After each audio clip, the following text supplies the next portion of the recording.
2 minutes and the press conference will start. That's a 2-minute warning, everyone.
All right, we're going to start. This is it, everyone. The kickoff to the 2025 Super Motocross World Championship and Monster Energy AMA Supercross right here where it should be, Angel Stadium in Anaheim, California.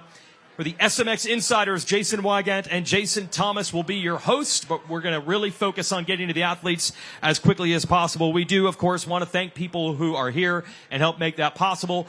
It's a press conference, so first and foremost, our press that is here to ask questions. There will also be one-on-one time at the end of the event when we're done on the stage here. So many people we want to thank, of course, our fans at home watching on the live stream and our partners that help make so much of this happen. That includes Monster Energy, Fly Racing, Rocky Mountain ATV MC, the teams, the athletes, the OEMs, where they're such a massive part of what makes Monster Energy AMA Supercross and the Super Motocross World Championship go, and our broadcast partner, which is NBC Sports and Peacock. Still too loud over on that side. Folks at home, I don't know if you're hearing that, but in the room, we just want the focus to be on the stage.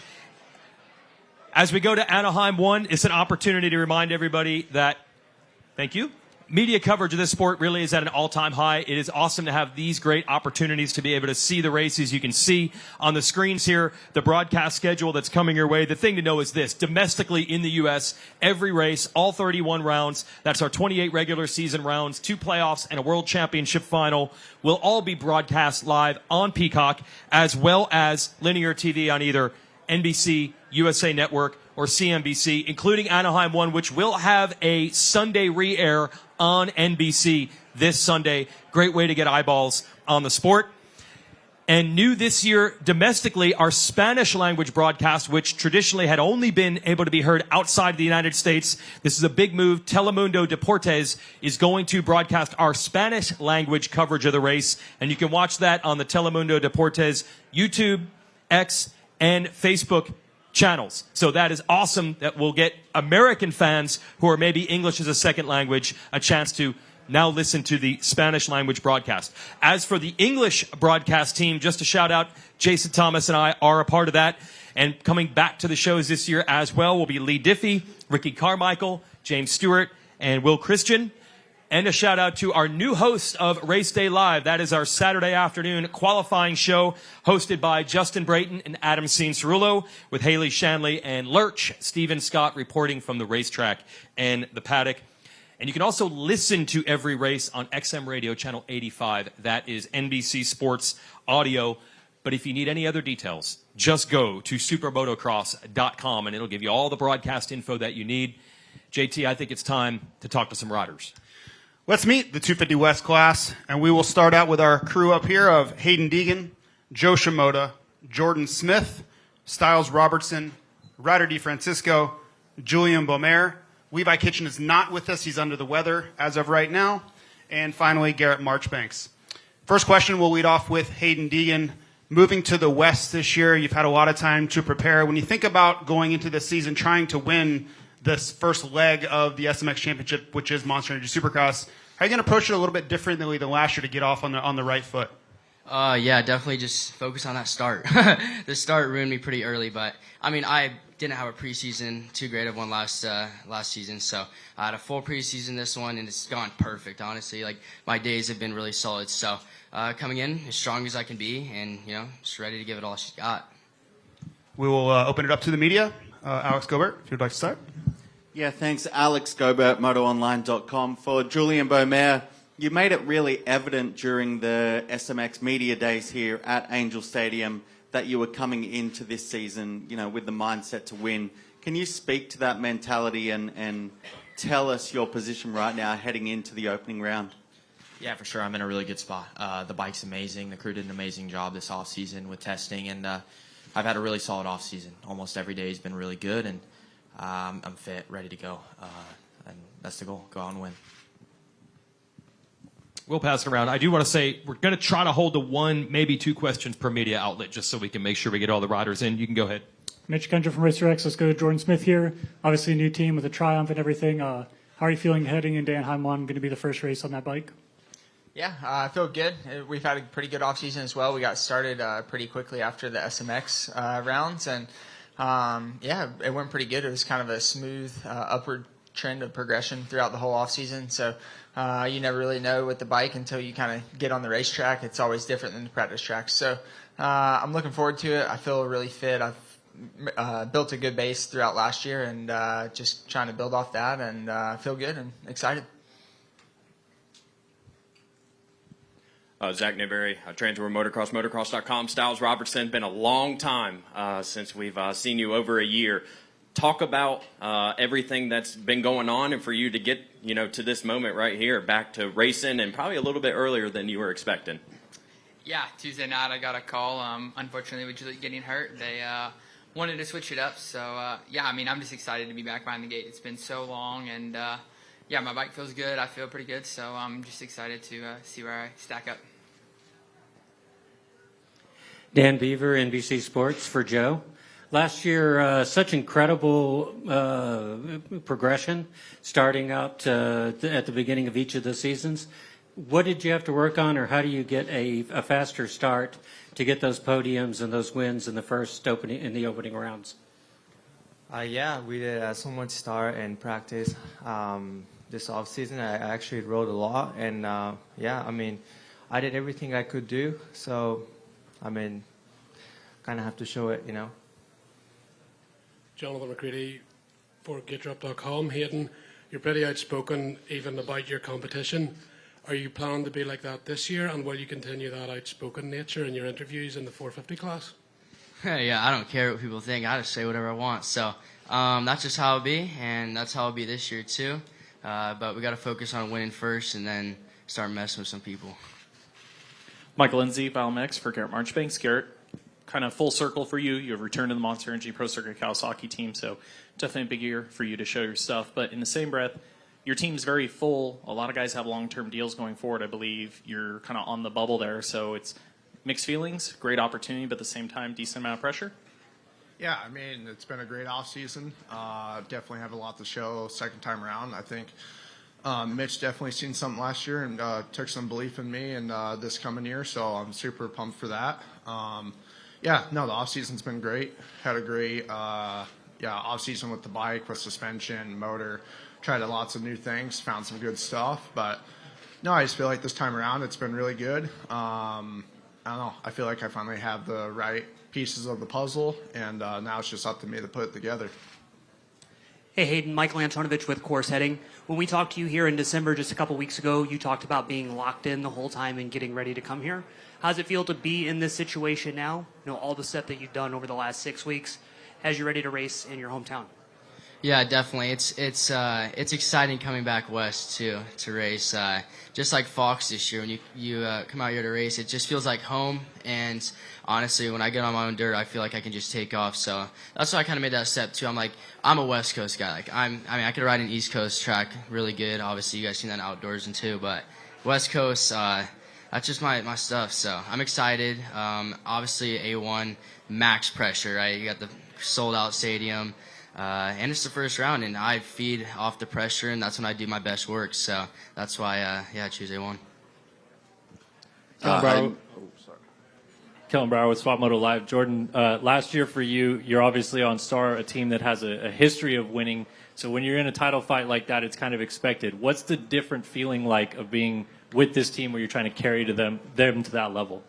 Yeah, I mean, it definitely is a little bit different just as far as, like they've never had a win or anything. So it would be very cool to be able to get their first win for them. But, I mean, as far as like the training day to day, everyone at the team, like we all expect to be out here and the bike's good enough that we can be battling for wins and being in that position again. So, day to day, it's kind of the same feeling as last year, even though it's a different place. It's a lot of the same, working on the same stuff, putting in the laps and just kind of your normal stuff. I'm not going to show up to not try to win. So it's a lot of the same stuff.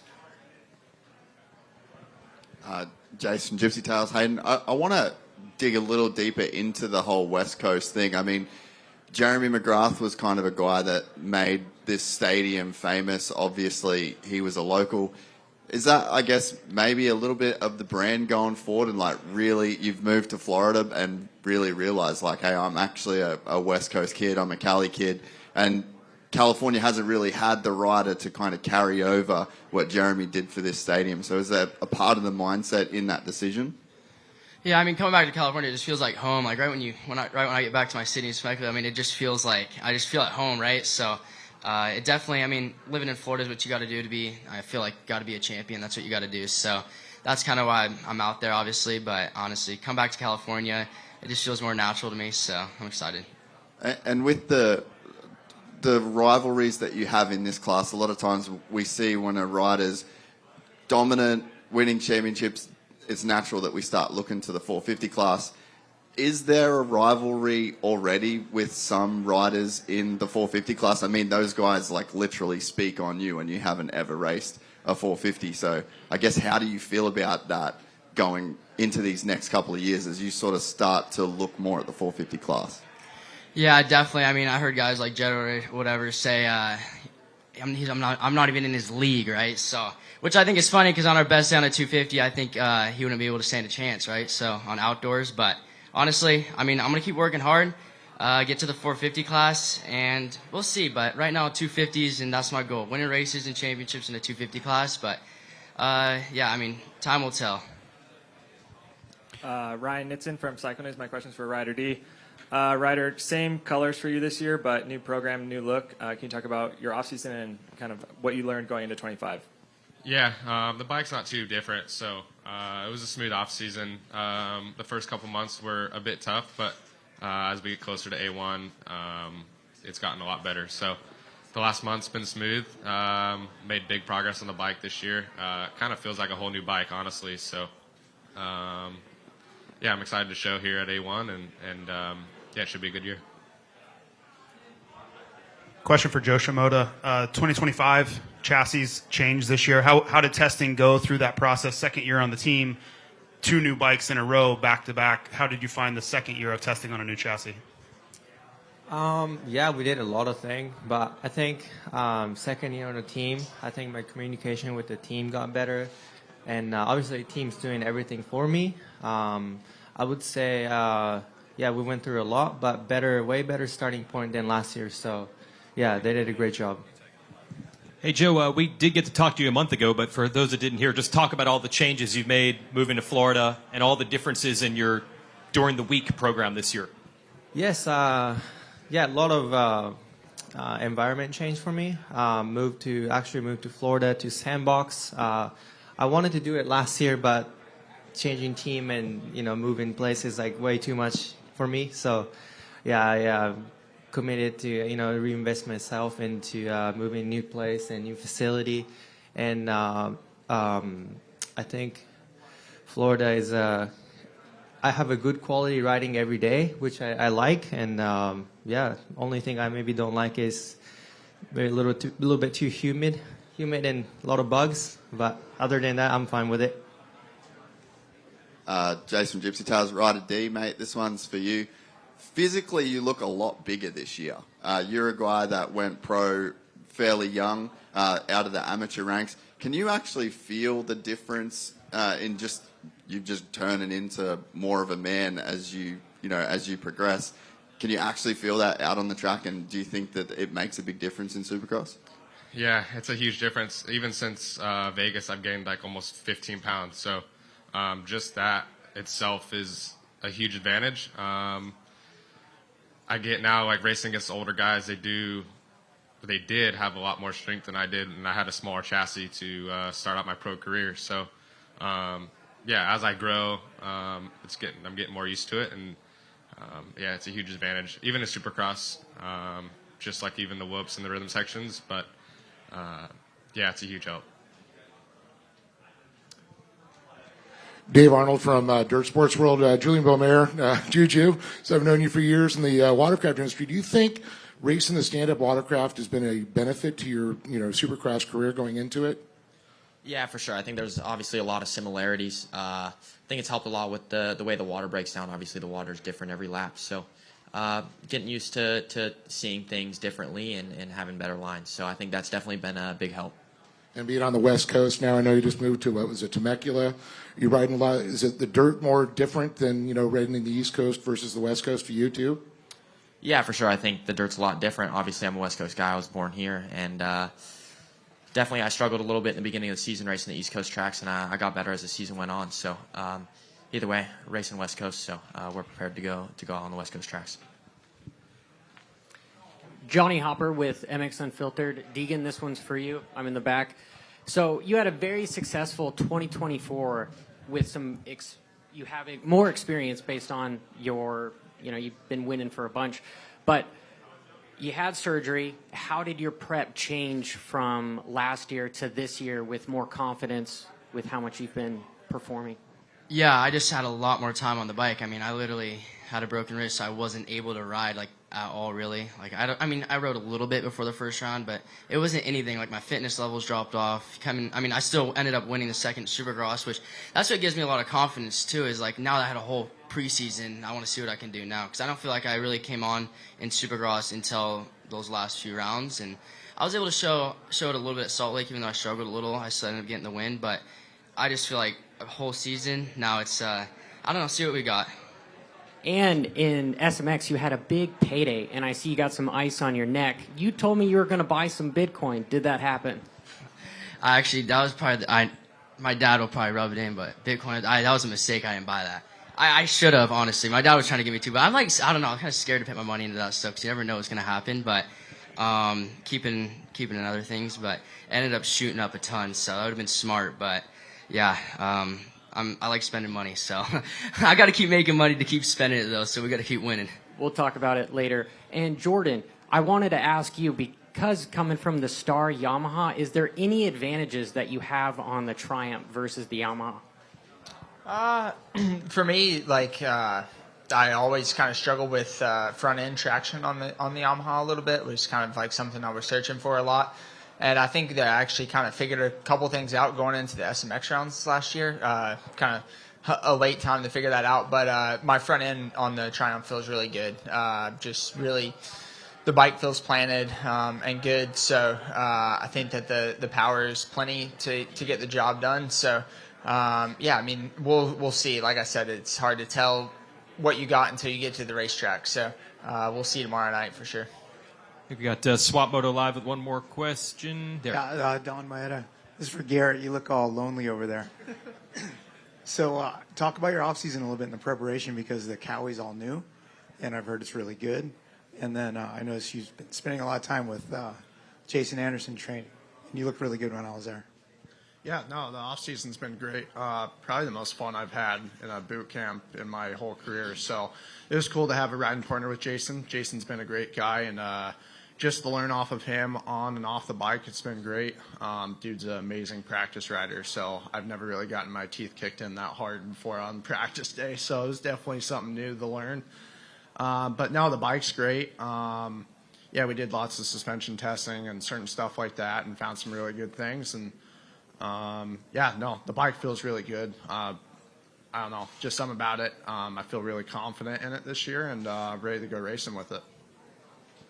All right, that's going to do it for our 250 riders. Thank you, gentlemen. I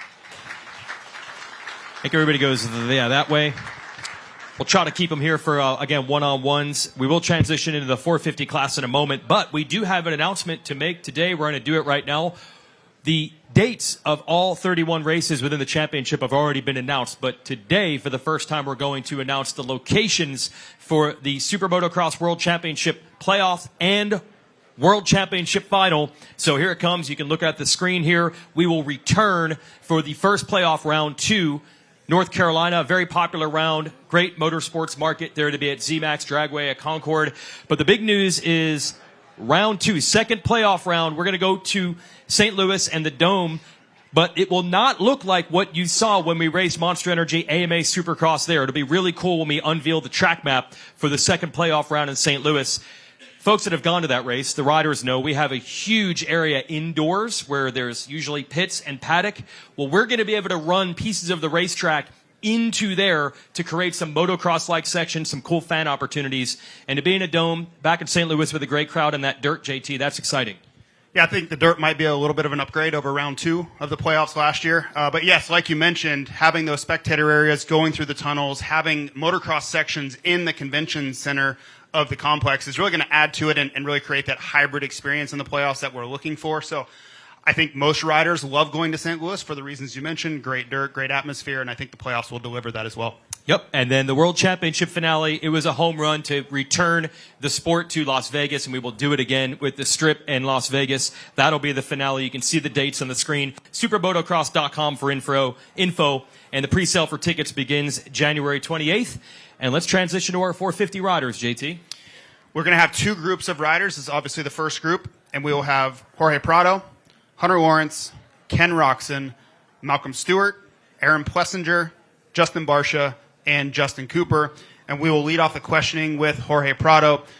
Now, Jorge, it's your first full season in America. You make the switch to Monster Energy Kawasaki. Can you just walk us through a few of the changes? Last year, it felt like you were getting your feet wet a little bit with the series, learning a few things. This year, you're here full time. What is the mental difference approaching a full season versus last year where you knew you were headed back to MXGP? Yeah, I mean, racing this year full time, it's totally different, knowing that I'm staying here and not going back. So last year I was a little bit worried on getting hurt also while racing. So my full focus was on MXGP, but now, yeah, I just need to get experience to ever, be a contender for a Supercross title. So everything's different. Come here, living in a different country with a different team. Everything's been going good. I'm happy with the bike and the team, so super excited to get this going. We'll open it up to the media. Johnny Hopper with MX Unfiltered. Ken Roxon, this one's for you. You came from an incredibly good season last year. However, there was some bike issues with the Suzuki. Has there been any changes from the 2024 to 2025?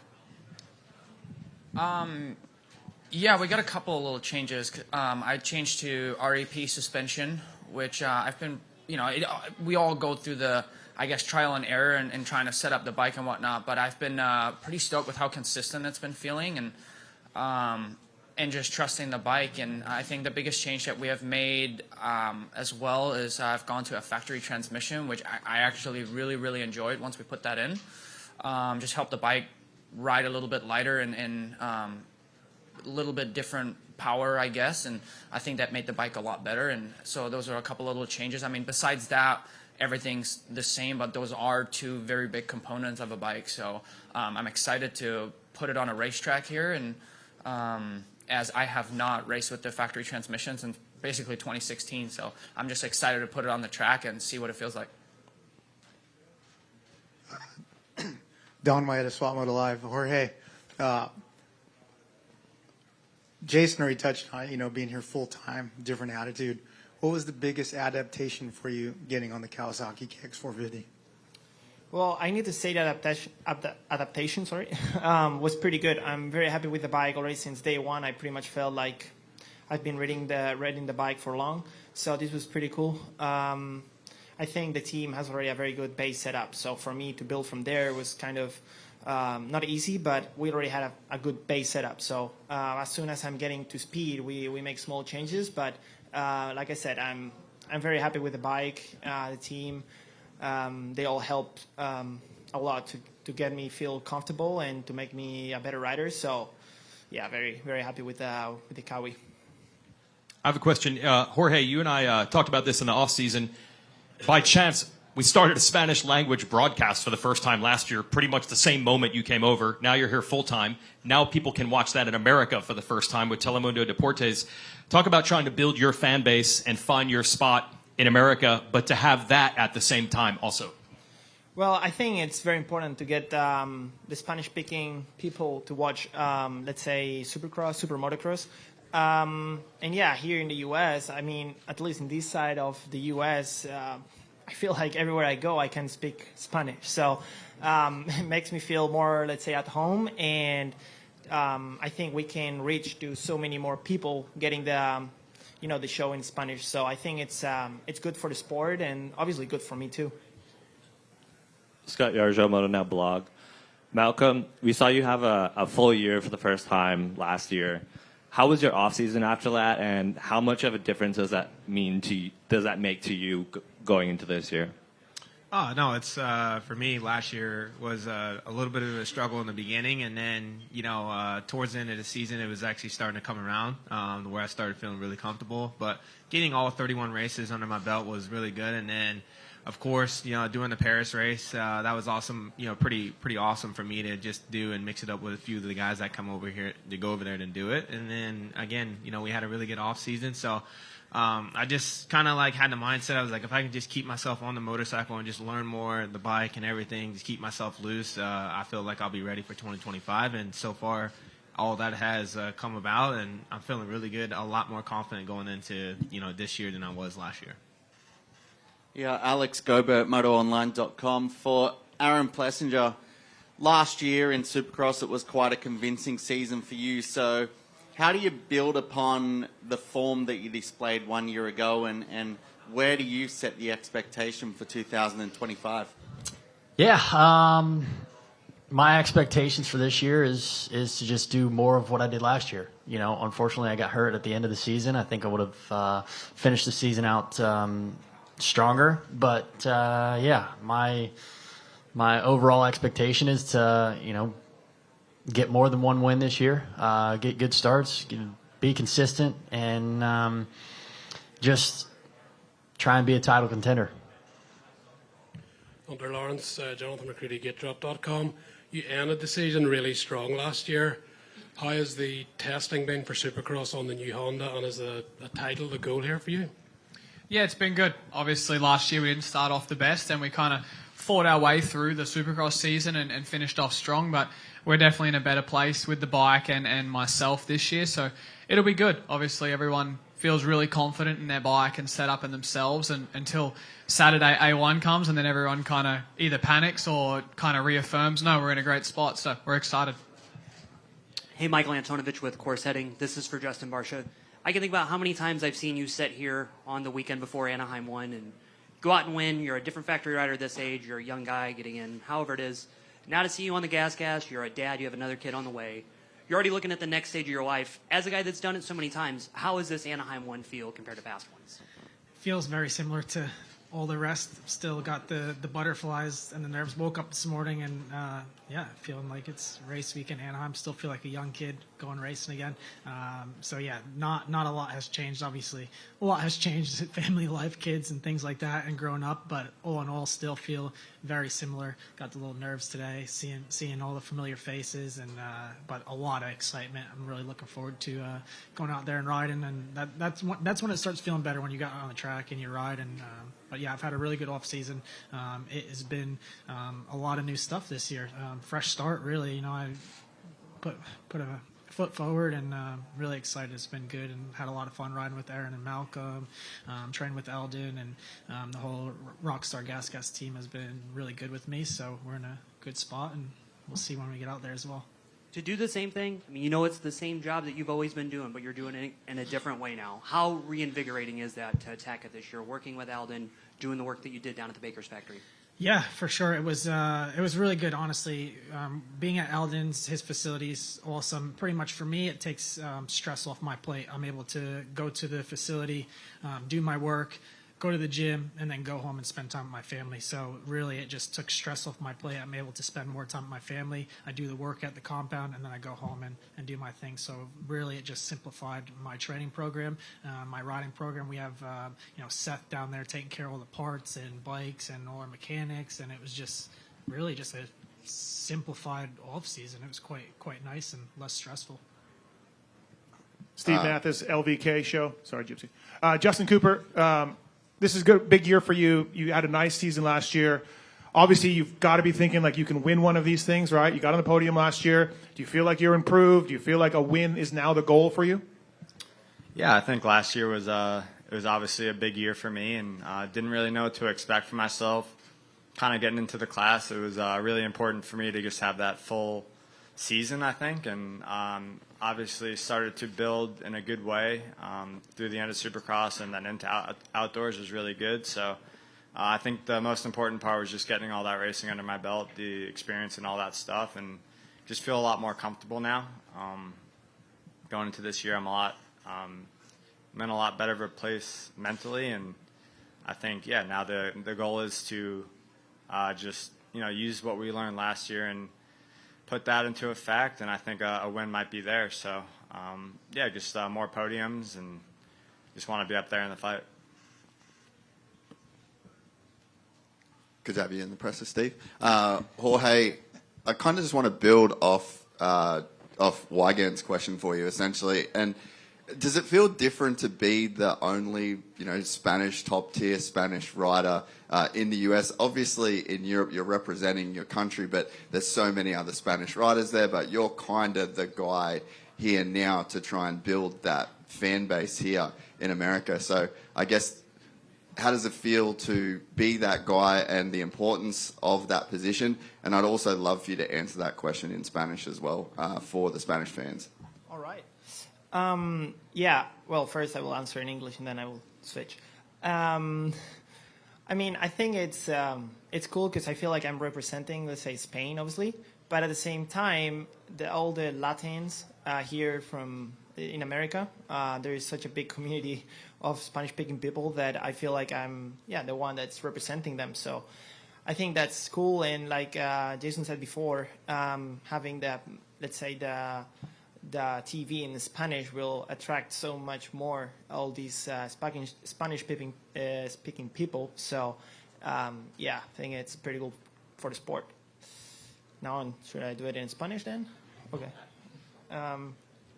La verdad que yo siento que represento a España, obviamente, al ser español, pero también por el idioma siento que puedo representar a toda la comunidad hispana, por lo que para mí es algo súper importante también. Creo que de cara al deporte, de cara al Super Motocross, podemos llegar a muchos más aficionados y creo que conmigo y con mis buenos resultados podemos hacer, pues eso, crecer el deporte y obviamente pues crecer la figura mía como piloto. Thanks, Jorge. Yeah. Kenny, just a bit of a random one. We had Eli on the podcast yesterday, and I asked him who, over his career, was his biggest rival. And he mentioned you as the guy that over the longest period of time. So where does Eli rank in rivals in your career? Obviously, he's back. Maybe this is his last season. So where does he rank in your career as a rival? And do you have maybe a favourite memory or moment that you two have shared out on the track? Because there has been a lot of races. Yeah, there has been a lot. I mean, honestly, I would as well say that Eli has probably been my biggest rival over my entire career, just because when I came over, first off, for Mini Olympics for the first time, right, a long time ago, we were riding at Ricky's farm actually for the first time and started hanging out, right, and then we had the World Championship on 85s back in the day in Finland, so we started racing there, and it's just crazy, you know, we're 30 and 31, 32 years old, and pretty much have raced each other since we were kids, so it's hard for me to really pick out one specific memory just because we've had so many over so many years, right, but I think ultimately, you know, battling for race wins and essentially championships, you know, back in, or at least when I was a championship contender in 2016 and stuff, we just had so many good moments, and I talk about that with my wife even as well, how cool it has been, and there's a bunch of other riders that I've raced for a really, really long time, right? So, yeah, I would say Eli and I, we go way back, and we're still at it in our 30s. All right, that's our time for our 450 guys. Good answer there, Kenny. We will send you folks that way. There will be one-on-one time with the athletes as well. We have another batch of 450 riders coming up. While they take the stage, we're going to mention, hey, oh, yeah, you can cheer for them. A topic we hit many times with Jorge Prado. Yes, the Spanish language broadcast can now be heard domestically in the United States this year, but there is, of course, a very strong component if you're out of the United States to be able to watch the races via the SMX video pass. Over 150 different countries were watching the races last year. We will have the Spanish language broadcast, the English language broadcast, and new this year, the French language broadcast. Saturday night will be hosted by Maxime Martin, affectionately known as French Weege, joined by the great Sebastian Tortelli, former winner of the opening round of AMA Supercross. And then throughout the year, we'll cycle in David Villemin and Marvin Muscan, also as analysts for the French language broadcast. All that available, the SMX video pass. If you're outside the United States, go to supermotocross.tv and sign up for that. No excuses, no matter where you live, you can watch it. And now we bring our last batch of 450 riders up, Jason. Second group here, and most notably, these are former Premier Class champions. And for the first time ever, we have 5 of them all lining up on the gate here in 2025. So that's a great thing to have that much of the old guard and the new talent all on one gate. Jet Lawrence, Chase Sexton, Eli Tomac, Cooper Webb, and Jason Anderson. Start the questions off for Jet.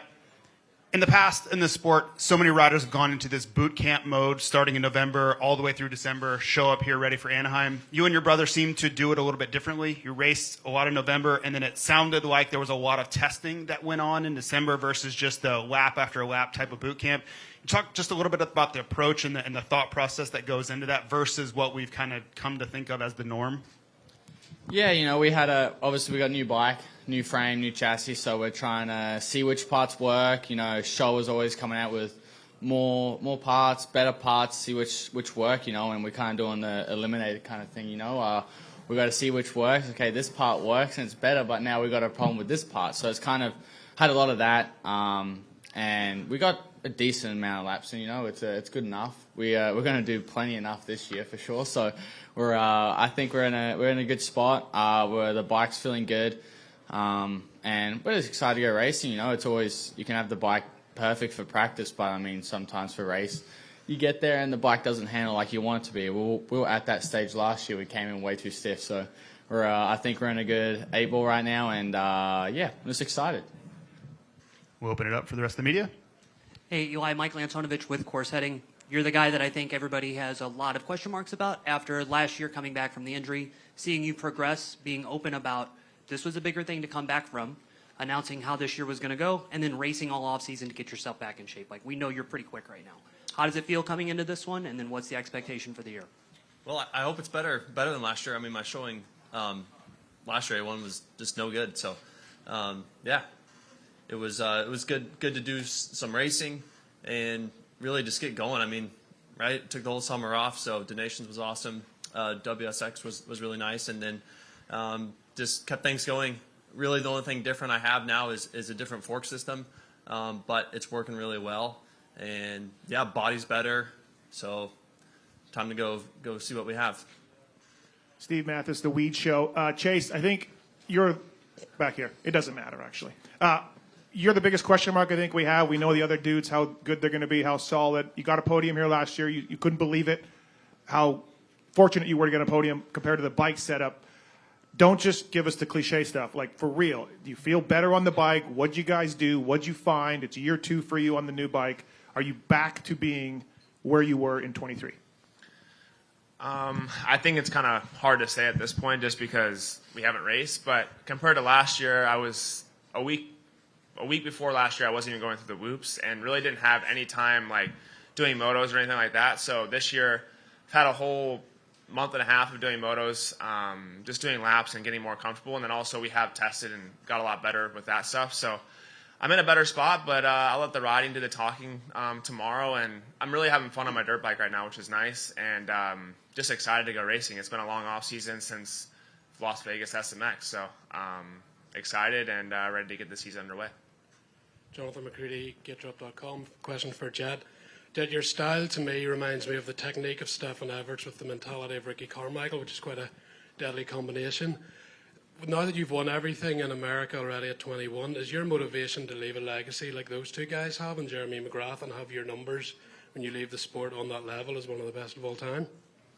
Yeah, that's those records for me. I mean, like you said, I've won everything I can win with a championship-wise. I mean, there's still some places I haven't won yet, so we can obviously have that motivation. But for those records, it's just kind of helps me wake up. You know, you got to have those little small goals for each year that I have, but then I also have those big ones that, I mean, some people question, but that's what makes me me. You know, you got to have that long distance, because if I just go for each year little goals, I'll run out of goals and then I'm out of the sport early, you know, so you obviously don't want that. I want to be in the sport for as long as I can and be healthy until I do get bored. But we set those stupid ones just so we have always a bigger target, you know. Yeah, it's kind of how I work. I've always been like that.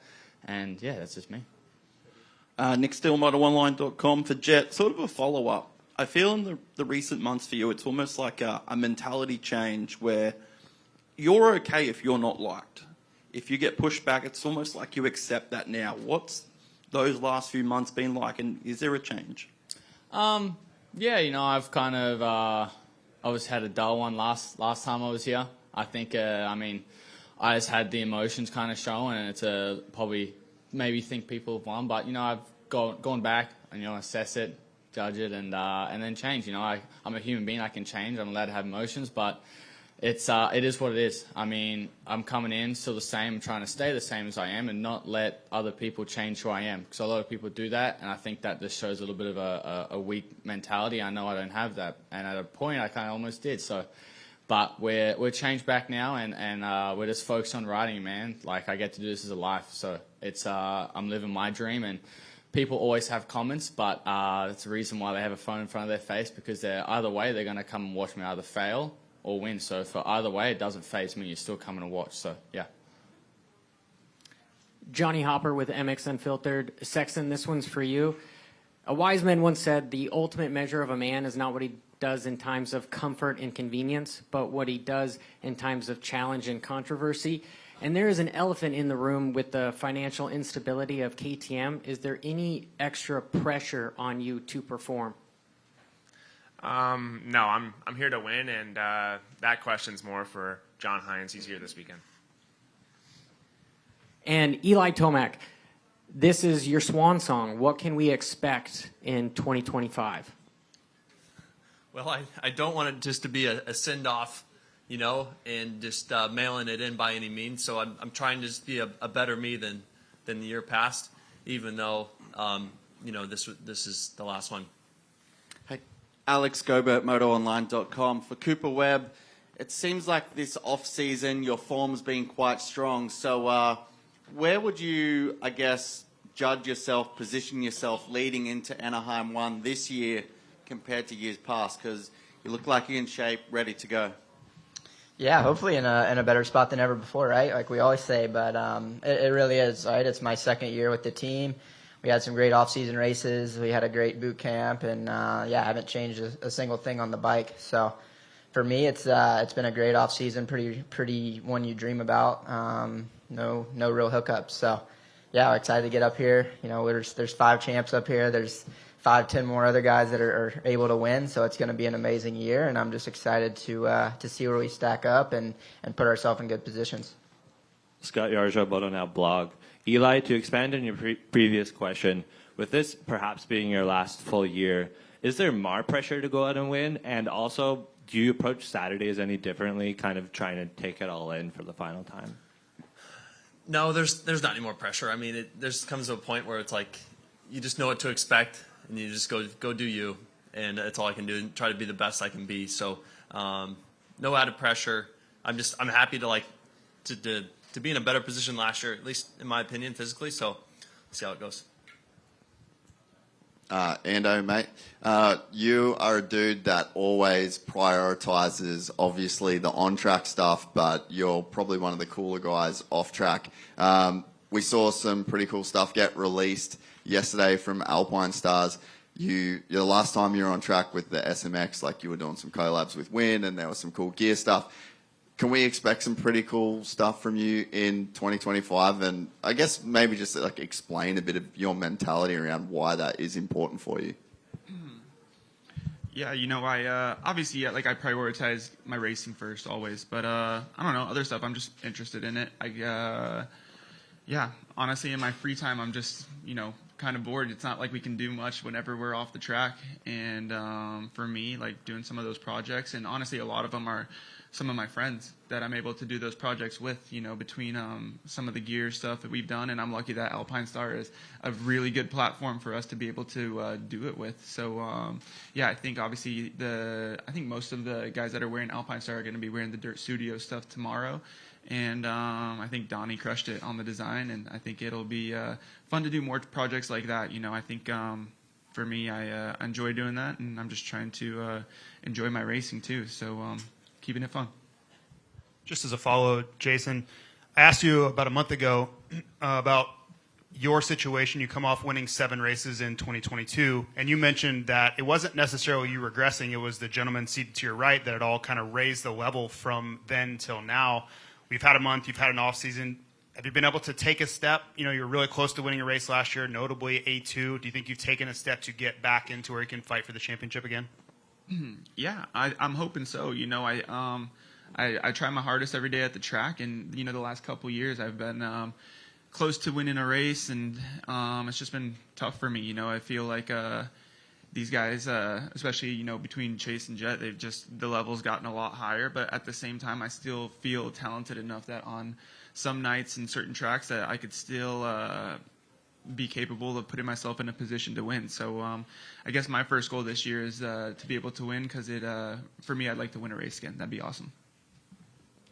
Kellen Brower, Swap Moto Live for Eli Tomac. You've always kept your training program pretty tight to the chest, but it does seem like you spent a little bit more time at the goat farm this year. Is that the case? And if it is, how much different has that kind of set you up for this year? Yeah, I spent December down in Florida, so it was a good change up. I actually do enjoy it quite a bit more than California. So they've got 3 good tracks down there right now, and it's good to get in there with the 250 guys. I call them like the hyenas. They're out there just whatever, always nipping at your heels every day. So it was a good time. Keeps you fresh when you're, the crusty 450 guy. Eli Tomac, question. You look at your name in the record books, an illustrious career, so much great success. If you could go back to when you were a rookie, what conversation would you have with that kid?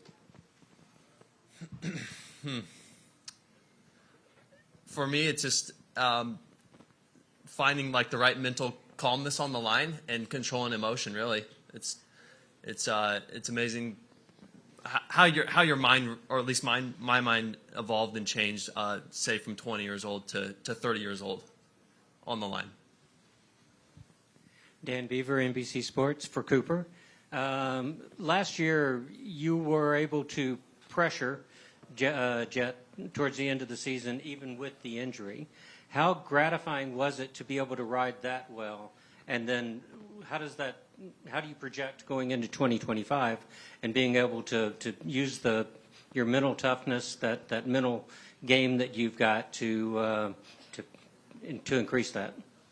Yeah, like I said, we had a great year last year, and I feel like I'm in a much better spot. I'm sure everyone evolves the same way, but yeah, it was tough. Fighting the injury was not easy, and 3 of us ended up with a similar injury, which is pretty crazy. So I think they know how tough that one is. So yeah, just being healthy again is nice, and that's part of the battle, right? And racing in general is staying healthy all year. So that's the goal, and then also to just be more in the fight. I still believe I'm capable of winning and have a great opportunity this year, and that's going to be my game plan every weekend is put myself in good positions, take advantage of things, and be in the mix like always. So yeah, I feel like my riding's been good, and last year was a good indicator. So we'll see where we end up at the end of the year. Zach Newberry, Transworld Motocross, Motocross.com. Jason, how has it been working with Garrett Marchbanks, obviously a kid in the 250 class? Normally you're a guy that likes to do things by yourself. So has that helped you into this year? And obviously a contract year for you as well, kind of a second part. Is this something to where you're fired up a little bit more than previous years to make this count and get people to look at you moving in the future? Yeah, I think obviously for me, I'm getting older. It's nice to have some of the 250 guys. They're just enthusiastic, and they're still for Garrett, he's chasing a 250 championship, so he's hungry, and it's nice to have that enthusiasm around. And even for me, like with my new teammate, like everything's new to him. Being on the team and everything like that. So I guess the energy around our team has been just super fresh lately, and yeah, Garrett's riding really good, and I'm hoping he can do some damage in the 250 class because it's nice to be with someone every day, and it's cool to be on the line, kind of being a fan for kind of the guy that I'm doing the road rides with, and we're in the trenches together. Jet, mate, saw a little pic from film guy Tom's Instagram of you jumping on the Honda Jet to Jet on out here. Hayden was on a jet as well. Are we getting back into the private jet era of the sport? And I mean, that's got to be a good sign, right? That things are kind of moving in the right direction if you guys are making those kind of moves. Yeah, no, it was cool. It was a cool experience. It was my first private jet ride that I've ever been on, and it was with a Honda, so it was pretty cool. Obviously, mine was free of charge, so it's a little different. And yeah, I mean, it could be, but I feel like nowadays the pricing of per hour is different. Nowadays it's like $6,000, $7,000 per hour, and for us to fly across country, it's a stupid amount of money that's just not needed. I mean, it's cool and all, I think, for a one-time thing, but it's not like the old days where you're maybe paying like $1,000 an hour or so. But no, I mean, it's cool we're getting back to that. I mean, personally, I'm always striving to make more money and make this sport, try and get it more higher like football and that stuff. I think we still got a long ways to go there, but it's we're getting closer. But no, it's good to see that. It's just cool that we're lucky enough and grateful enough that we can purchase those things, with our sport doing well. Mitch Kendrick, Race Trucks Online. Let's go to Chase Sexton here. Obviously, the way the Super Motocross finale ended, you got hurt, just a racing incident, but then you missed Motocross Nations. We know you're a guy that gets fired up. I guess, did you have a bad taste in your mouth all off season? The goal was always to win, but were you kind of pissed off with how it ended and extra motivated coming into this year? I mean, for a week or so, I was kind of upset, but after that goes by and Motocross Nations was over, I kind of stepped back and go on vacation and kind of just chill a little bit. So, yeah, it didn't last long. I still had the same goal, and no matter how that series ended, I always come back and try and be better. So, yeah, it was a bummer. I think I made it like 2 corners into that race, but it was a racing incident, and I worked a lot on my starts this offseason because if I got a better start at that race, I wouldn't be in that position. So, yeah, that was the main focus this year, just getting off to clear air, and yeah, so try to do that and not be back there and in that spot. I got a final question. I'm going to go to you, Eli Tomac. You seem like you're in such a great place, and you have high expectations. Is there any chance at all that you could be back in this press conference next year? You said it's your last one, but what if you really like it and do really well? Any chance 2026? I don't know. Depends if I throw up W's or not, so we'll see. Okay. I don't know is a yes, Weech. If there's any chance and you say I don't know, that's a yes. I'm taking them the saying there's a chance answer, even though he didn't actually say that. Thank you to our 450 former Premier Class Supercross champions. And one-on-one time over there. Riders will be on the track at 1 o'clock. 1 o'clock, we'll have riders on the track, so you can get photos and videos of that. We'll be bench racing about that all the way into tomorrow. Again, we'll be racing Peacock. NBC will have a re-air on Sunday. You can see all the TV listings behind me on the screen. SMX Video Pass if you're international. That's it for our press conference. We will see you tomorrow.